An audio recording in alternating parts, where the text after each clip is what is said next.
So here we go. This is the last week we'll do this drawing. In the wilderness, I remember the book of Numbers has us in three sections of wilderness. The first is in the wilderness of Sinai. Then they moved on to Kadesh, and then from Kadesh they begins the big long section of sad stories of rebellion and the Exodus generation being consigned to wander in the wilderness for 40 years. Then we get the surprising, bizarre little Balaam section here, where God pronounces blessing and not cursing on this rebellious generation. And then they go into the regions of Moab, and God delivers into their hands a number of the cities and territories there. And then everything here begins geared forward, looking towards their entry into the land. So that's what we're doing as we cover the last two chapters here today. This is all forward-looking stuff, and it's really, really interesting. You guys ready for action? Okay. So, Numbers 35. On the plains of Moab, by the Jordan, across from Jericho, Yahweh said to Moses, "Command the Israelites to give the Levites towns to live in from the inheritance that the Israelites will possess, and give them pasture lands all around the towns, and then they will have their towns to live in and pasture lands for their cattle, flocks, and all their other livestock. The pasture lands around the towns that you give the Levites will extend out 1,500 feet, or some of you have 1,000 cubits, from the town wall. And then outside the town, measure 3,000 feet on the east side, 3,000 on the south side, 3,000 on the west, 3,000 on the north, with the town in the center. They'll have this whole area as pasture land for the towns."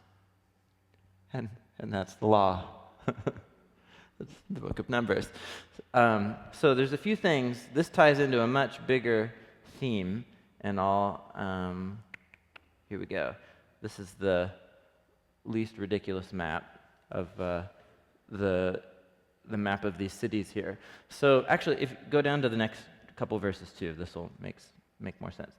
So 6 of the towns that you give to the Levites will be cities of refuge. We'll talk about those more, to which a person who's killed someone can flee. In addition, give them 42 other towns.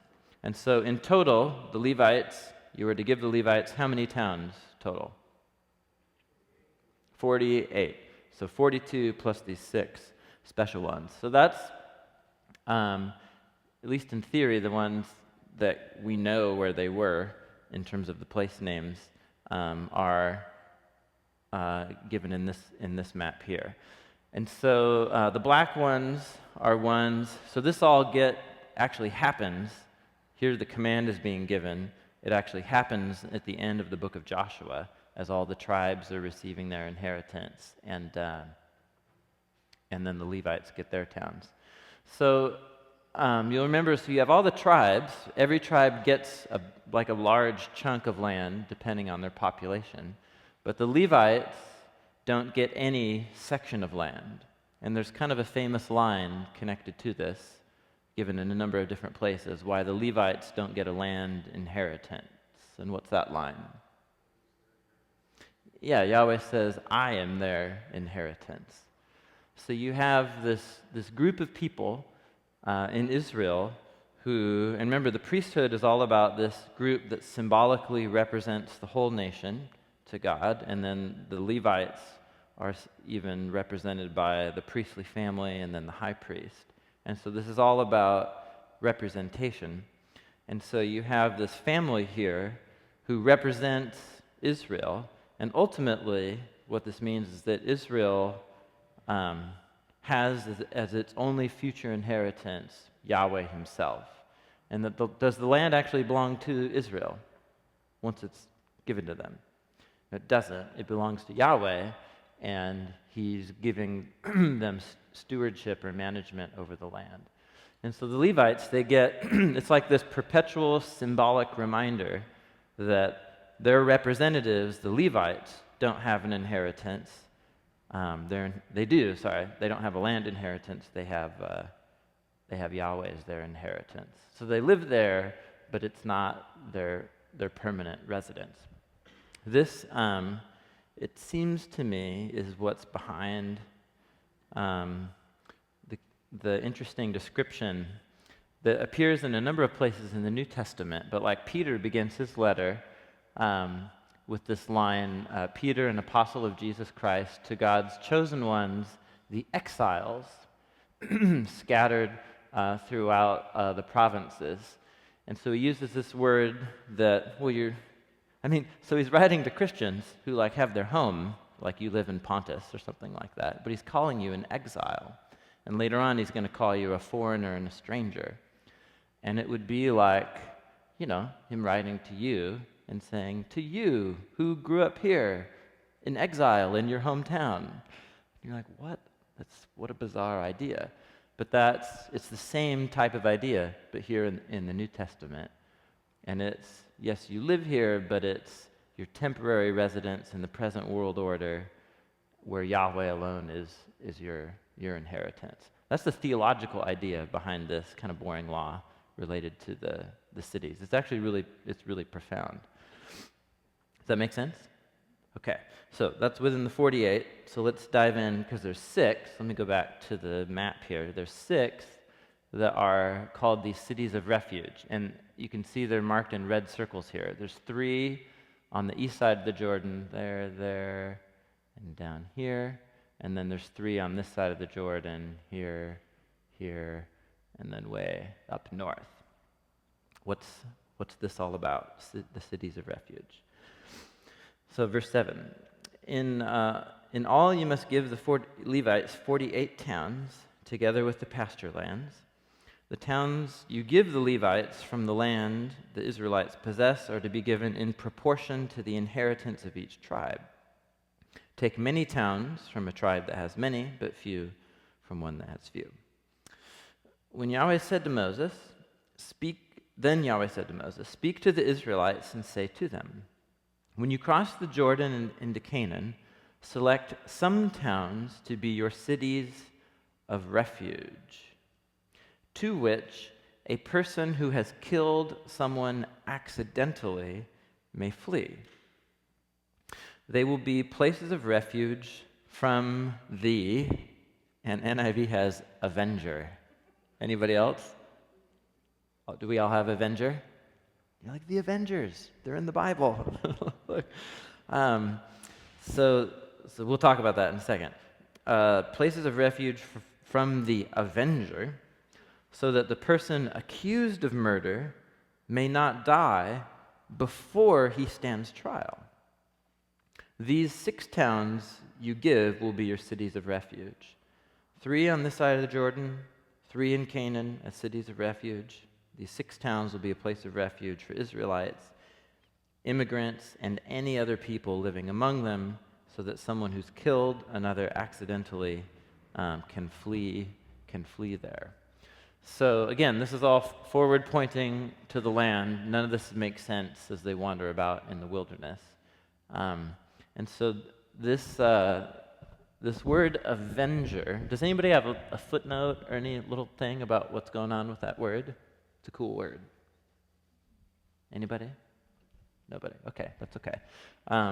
So the word in Hebrew, it's the word goel. And actually, let me just show you. There's the most well-known occurrence of this word is in the book of Ruth, where Naomi and Ruth are looking to this guy named Boaz, who's their closest relative, and he's going to help redeem their family from poverty and potential slavery and so on. And Naomi calls this guy Boaz here in the New International Version, a guardian redeemer, or there's kind of another translation that's pretty well known. The kinsman redeemer. Yeah, let's just see here, Ruth. What translation is that? The redeemer, our next of kin, the kinsman, guardian redeemer. You know, the kinsman redeemer might be the 1978 NIV, and the updated NIV updated it to guardian redeemer. Do you guys use the word kinsman? That's why they updated it, I think, to guardian, because we use the word guardian, don't we? And actually, that guardian, it's like a legal guardian.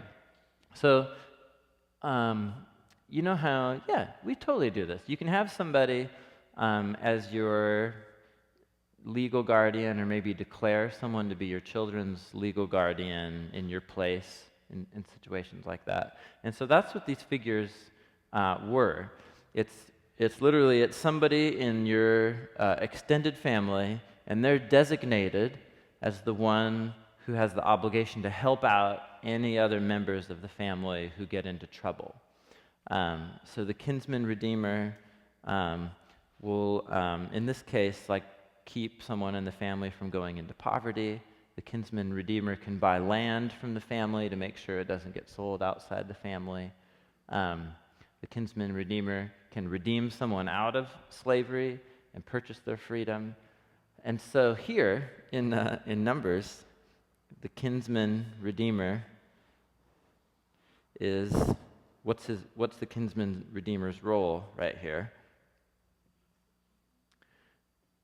It's to exact justice so that a potential murderer of a family member doesn't escape justice. So can you see how this kinsman redeemer role, at least in a case of murder, could get out of control? Some of you are thinking about the Capulets and what's the other family? Thank you, Montagues. Yeah, that's exactly right. Romeo and Juliet. You're thinking like blood feud, right? So it's a tribal culture. And yeah, you know, they're all families, the 12 tribes and so on, but you can see how a tribal blood feud could start pretty easily. You know, Uncle Sam got murdered by, you know, second Uncle Johnny over the cow, you know, bartering over the cow, and you stole my cow, no. And so this whole deal, this could really get out of control. And so you have these 6 towns that become places of refuge, so that the violence doesn't carry on further, and we can stop and take time for justice. Okay, so that's the deal. We'll come back to these towns. But here's the difference in English, the difference between intentional murder and unintentional murder. What's unintentional murder in English? Manslaughter, right? So that's what this is about. Murder versus manslaughter. How do you discern the difference? Verse 16. So if a man strikes someone with an iron object so that he dies, he's a murderer. The murderer will be put to death. If anyone has a stone in his hand that could kill, and he strikes someone so that he dies, he's a murderer. The murderer will be put to death. If anyone has a wooden object in his hand that could kill, and he hits someone so that he dies, he's a murderer. The murderer will be put to death. And the redeemer, the goel, the redeemer of the family's bloodline, will put the murderer to death. When he meets him, he shall put him to death. If anyone with malice aforethought, that's good 1978 English, isn't it? That's a verse. Any other translations of verse 20?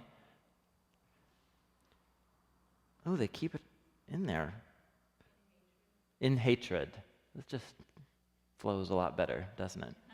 Aforethought, with malice aforethought. If anyone, although it's kind of has a nice ring to it, with malice aforethought, shoves another or throws something at him intentionally so that he dies, or if in hostility he hits him with his fist and he dies, that person would be put to death. He's a murderer. The avenger of blood will put the murderer to death when he meets him. So notice there's two categories here. One is about intent, with something that likely would not be fatal, your fist or shoving someone. But then there's this other category of an iron object, a wooden object, and so on. And as I was reading this, I was thinking, it makes intuitive sense. If you have an axe in your hand, you don't just happen to swing an axe at someone's head. I mean, it's very unlikely that that would ever happen. It might, there's a law in Deuteronomy we'll get to eventually, if your axe head flies off and hits someone, like that's a different matter. So the whole point is if you have something in your hand and its only purpose was to do harm, then like you can infer the motive was intentionally to kill. So verse 22, so that's intentional murder, and therefore the death penalty. And we'll talk about what's underneath that in a second. Verse 22, but if without hostility someone shoves another or throws something at him unintentionally, or let's say without seeing him drops a stone on him that could kill him and he dies, since he was not his enemy and didn't intend to harm him, the assembly must judge between him and the Redeemer, the Avenger of blood, according to these regulations. The assembly needs to protect the accused of murder from the Avenger of blood and send him back to the city of refuge from which he fled. And he needs to stay there until the death of the high priest who was anointed with the holy oil. So let's say this was unintentional manslaughter. And the assembly has to judge the case and so on, and there's a trial, and he's declared, yep, this was without, malice aforethought. And so he has to go stay and live in this city of refuge. You have to live there now. You can't leave. Until when? Did you catch that?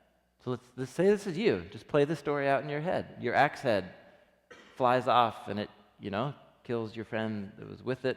It's horribly unfortunate. There's a trial. You're declared not guilty, but you have to go live in and around the city of refuge. For how long? And look at verse 25. Until the high priest dies. So this is one of those things where it's just like, what? The Bible's so strange, right? So again, think through there's a whole bunch of things going on here. So one is, this is all aimed at protection. So you can't never contrast these laws with our modern kind of liberty of the individual-centered worldview and our views of justice. So think about this in terms of a very traditional, tribally organized society. And in terms of other ancient Near Eastern neighbors, the laws, it's hard for us to believe it, but in the laws of the Torah are leaps forward in terms of justice and equity and so on, when you read them in their original context, and what are other laws connected to murder and these kinds of trials and so on. And so the idea that you could hold the Avenger of blood at bay, that something trumps the rights of a tribal family, and that is the principle of justice that will protect a potential murderer until proven guilty. Like that's really a significant statement of justice. It doesn't seem like it necessarily to us, but in their context, that's really huge. But then you have this other bizarre thing about until after the death of the high priest.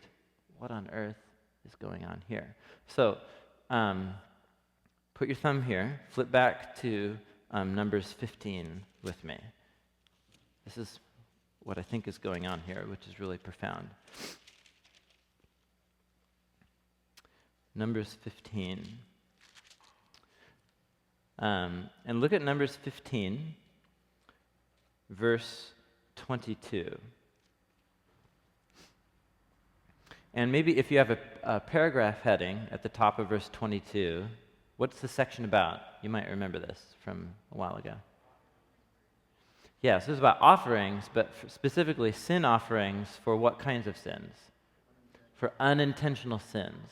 Right, so you remember there's this category that you have unintentional sins. Oops, like I didn't mean to violate the Sabbath, but I had to go bury my father, and then I wasn't able to celebrate the Sabbath on time. No big deal, no big deal. Go make this offering, and the violation of the Sabbath law will be forgiven. So verse 22, it's if the whole community, doesn't obey one of the laws, but it's not intentional. Go down to verse 27. But if one person sins unintentionally, and then there's the offering for that. But then go down to verse 30. But anyone who sins defiantly, the NIV has. Other translations? Presumptuously. Any others? Yeah, with a high, remember the actual Hebrew kind of turn of phrase is sins with a high hand. Or my American paraphrase would be the high hand. This is the idea here. It's the totally intentional, I don't care, defiant rebellion against a known law. And for sins of the high hand, we're told there is no offering available. Because the whole point of an offering is you're coming repentantly looking for forgiveness and repair of the relationship. And so for sins of the high hand, there's no repair available until you're willing to repent. So there's something similar here where intentional murder and the taking of another life, there's no offering available for that. So what do you do if there's a death, like it's murder, but it's unintentional? Like what bucket does that fit in? Is that an unintentional sin? Well, it is, but it's a really severe one. But is it an intentional murder? No. So where does this fit? Is there a sacrifice that needs to be made for this? Or is this the life of the person who did it? Well, it's neither of those. So how does this sin get covered, so to speak? Okay, thumb here again and go to Numbers 18, just to remind you of something here too.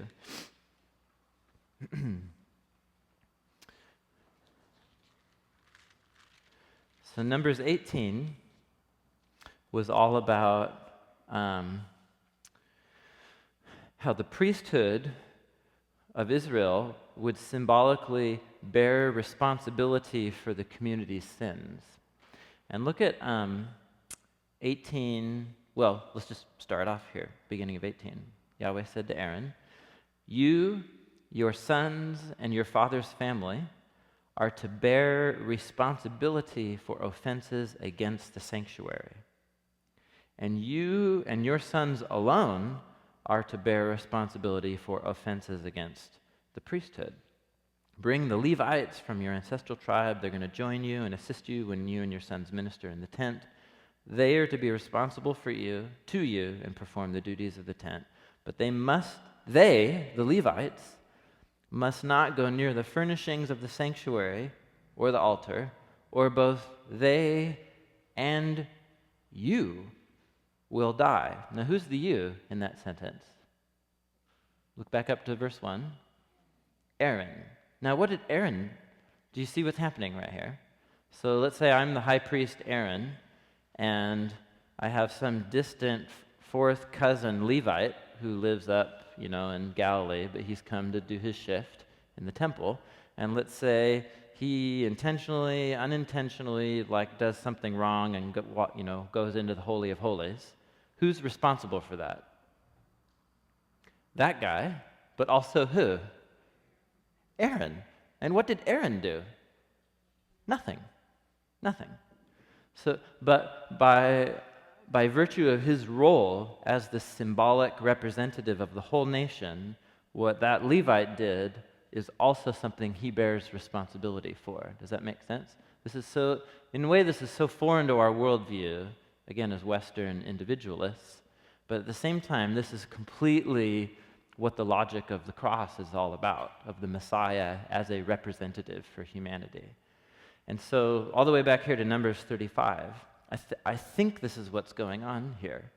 It's that you have how is the death and the life of someone who was murdered unintentionally, died unintentionally, how's that going to be paid for or covered It's not intentional murder, but it's also not just a light issue. It's someone died here. And as we're going to see, that person's blood pollutes the land. How is that sin going to be covered? And it appears that the death of the high priest will cover symbolically any unintentional murders that have taken place during his tenure, and that when the high priest dies. So that's the best I can do. I think that makes sense to me in light of all the other laws. It doesn't say it right here in Numbers 35, but I think that's what's going on. And so really what's happening here is this is really all about a theology about the priesthood and about how even there are buckets of tragedies and sin that don't fit within the sacrificial system. And so those are things that the high priest carries. It's almost, he's like the default drawer, or like, the kitchen junk drawer where you put the stuff that doesn't go anywhere else in your kitchen, the matches and the twist ties and that. That's a crude analogy, but it's sort of like the high priest becomes that drawer for sins that don't fit in the other categories. And then his death, when he dies, covers those. Isn't that interesting? That the high priest what a unique role to play.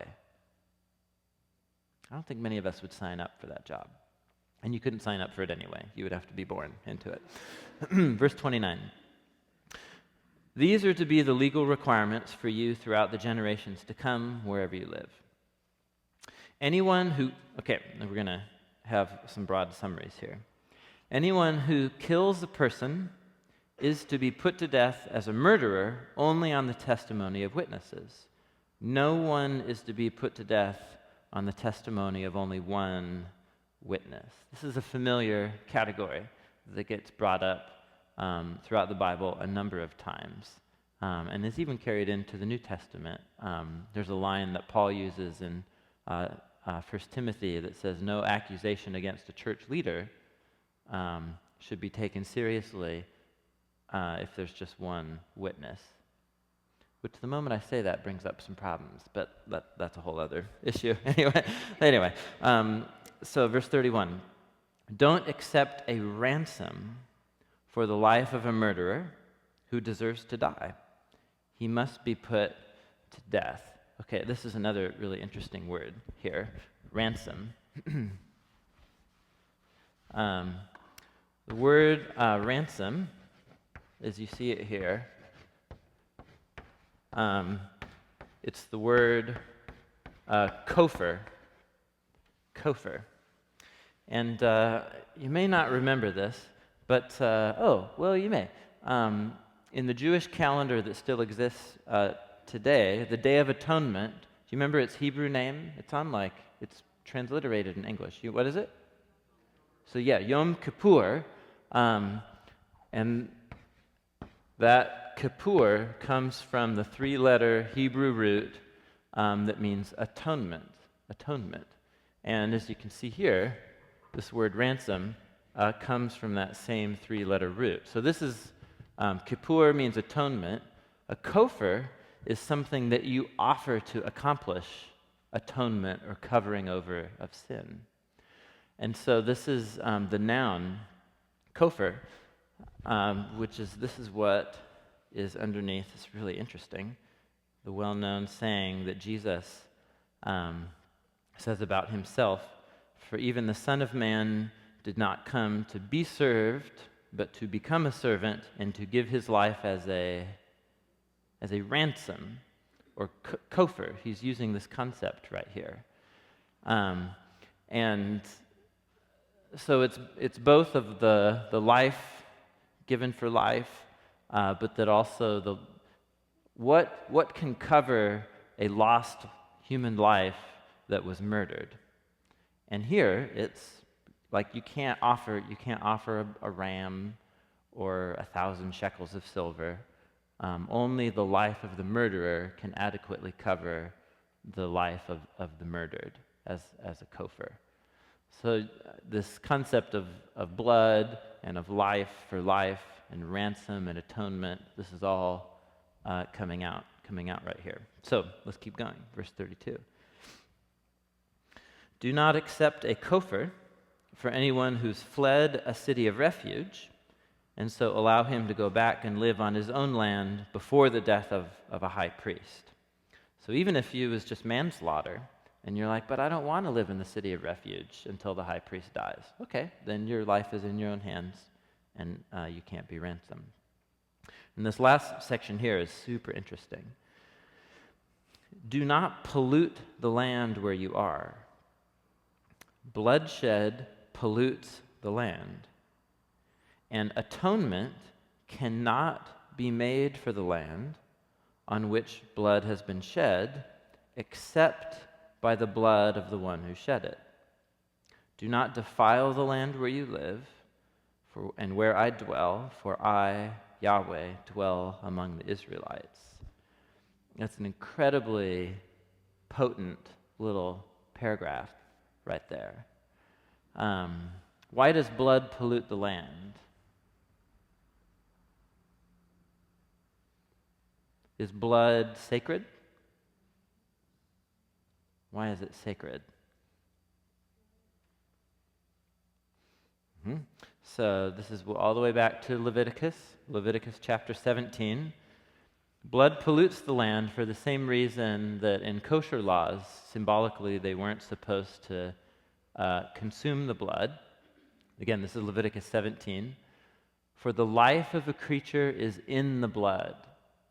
And so I have given it to you to make atonement or be offered as a kofar for you on the altar. It's blood that makes atonement for one's life. So I say to the Israelites, don't eat any blood. So blood is sacred because it represents a life. And so when blood is spilled on the land, it's sacred, and so you have a realm of life crossing into a realm of the normal as a symbol of death, because if your blood's spilling all over the ground, it's a form of death. And there's something like permanent, and we could use lots of different, here it's used the image of pollution. You could use different metaphors of like vandalize, but it's like real damage is done that can't just be glossed over. It's a really, really huge deal when a human life is lost. And it lays this heavy burden on the land itself from which human life comes from in the first place. There's also a really important line in the book of Genesis connected to this. Do you know that line right after the flood? It's kind of bizarre where it comes in the context. But it's right after this, God says to Noah, after getting off the boat, he says, be fruitful and increase in number and so on. The fear of you will fall on all the beasts and all the creatures. Verse 3, just as I gave you green plants, so now the animals as well. But again, this connected to this law from Leviticus, don't eat meat that still has the blood in it. For your human lifeblood, I will surely demand an accounting. And I'll demand an accounting from every animal and every human being too. I'll demanding an accounting for the life of another human being. And then the author of Genesis put in a little short line of poetry right here. Whoever sheds human blood, by humans their blood shall be shed. Why is human blood sacred? Well, it's the life. But why is a human life sacred? Because in the image of God, God has made human beings. So human life is ultimately, remember, we're dirt and divine breath. There's something sacred about every single human being because they're made in the image of God. And so when the image bearer's blood is shed on the ground, there's something weighty and significant. It's a heavy burden. It's against the purposes of God that humans should do that to another, and it pollutes the land. It's really heavy. The whole point is that whether you like it or not, whether it's intentional or not, bloodshed pollutes the land. So unintentional murder, that bloodshed still has to be accounted for. So whose life accounts for it? The high priest, whose kitchen drawer role ends up absorbing and accomplishing atonement for that. And if it's intentional murder, then it's the life of the murderer itself. There's all kinds of other little stories that come into play here. Probably the most familiar one is the story of Cain and Abel. After Cain murders his brother Abel, do you remember the line that God says? If you've read East of Eden, you know. Right after, it's right when God comes to Cain and says, "What have you done? Listen, your brother's blood is crying out to me from the ground." And it's the same idea here.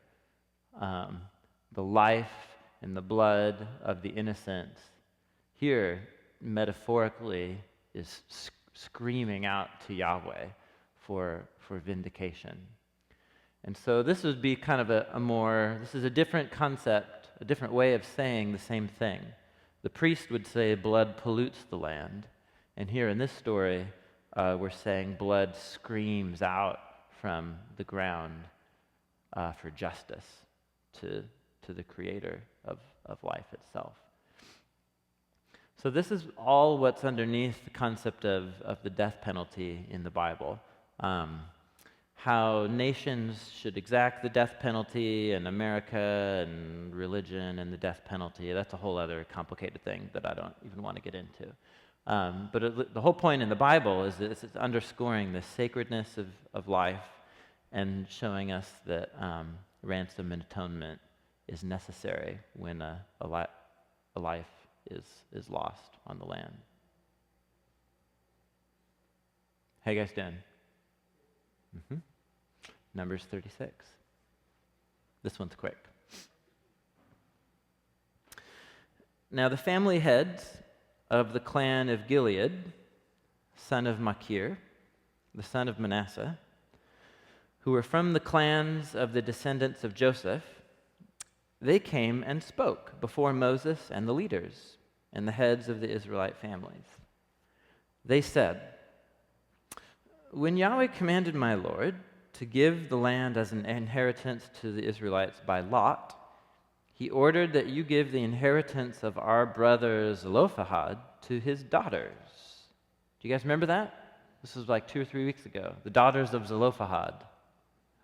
To me, I always think it's amazing to think like some of these random incidents, made their way into the Bible. And so now these 5 women, these 5 daughters of Zelophehad are like into, they are memorialized forever. I just think it's so awesome to think about that. How many other incidents took place and it didn't happen? But these ladies, they scored. It's so awesome. And it's such a rad story. Because remember, the whole thing, so what chapter is this? Do you remember? This is 36, and this is back on chapter 27. And these 5 daughters come to Moses and to Moses, and they say, "Listen, our dad died here wandering in the wilderness."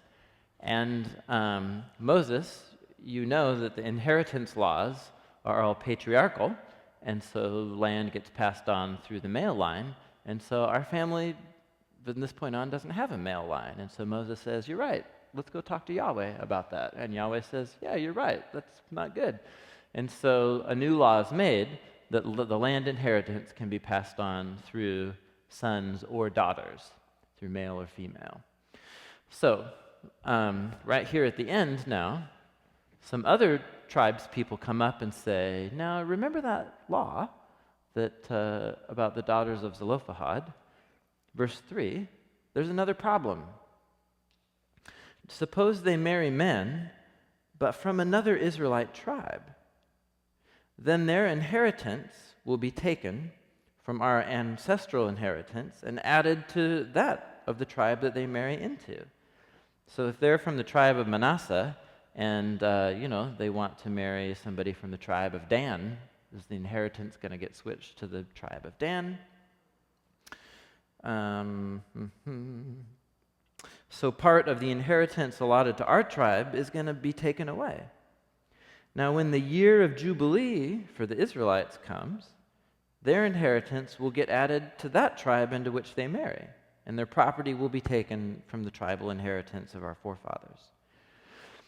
Then, at Yahweh's command, Moses gave this order to the Israelites. What the tribe of the descendants of Joseph is saying is right. So this is what Yahweh commands for Zelophehad's daughters. They may marry anybody they want to as long as they marry within the tribal clan of their father. No inheritance in Israel is to pass from tribe to tribe. Every Israelite will keep the tribal land inherited from their forefathers. Every daughter who inherits land in any Israelite tribe has to marry someone within that tribal clan so that every Israelite will possess the inheritance of their fathers. No inheritance may pass from tribe to tribe. Each Israelite tribe is to keep the land it inherits. So Zelophehad's daughters did as Yahweh commanded Moses.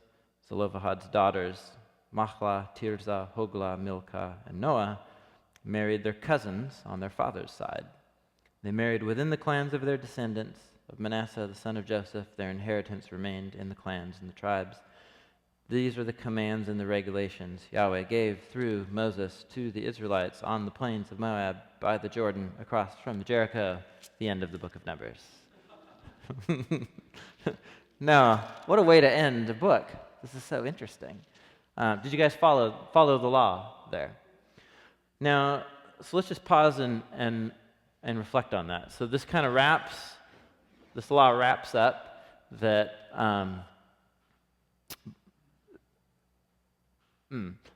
So I don't know how many of you were like, yeah, this is amazing, and then you're like a little disappointed right here, because you're like, why can't the ladies marry whoever they want?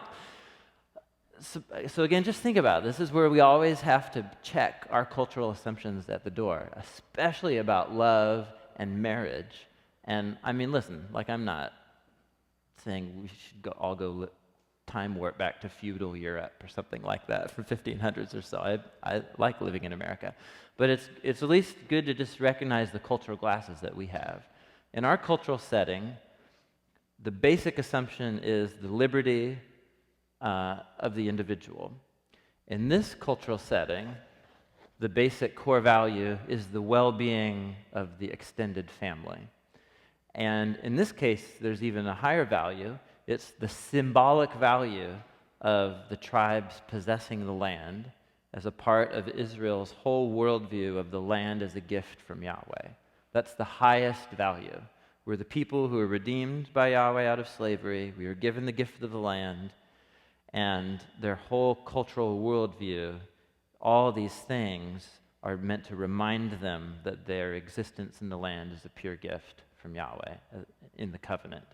And so even marriage is subject or subordinate to that cultural value. Does that make sense? And so you don't get to marry who you want. You marry within the tribe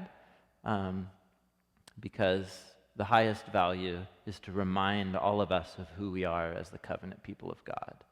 And I dare say that there's a thing or two for us to learn as Americans about this. If you think about the worldview of marriage in the New Testament, whether it's in the teaching of Jesus or like in Paul's letters in the Ephesians, there's a very similar view, a Christian view of marriage, is that the liberty of the individual, it seems, according to Jesus and Paul, is not necessarily the highest value. The highest value is that as followers of Jesus, our marriages are first of all meant to symbolize and point to the covenant commitment between Christ and his people, and that's the highest value. And so even if this covenant for a season of the marriage is difficult, or it's not working for me, or it's not fulfilling what I wanted to, that gets subordinated to the value of our marriage as a covenant signpost to Christ and the church and a witness of the gospel to people. And so we're going to commit to reconciling and seeing as many counselors as we need to and working this thing out because that's the highest value. Does that make sense?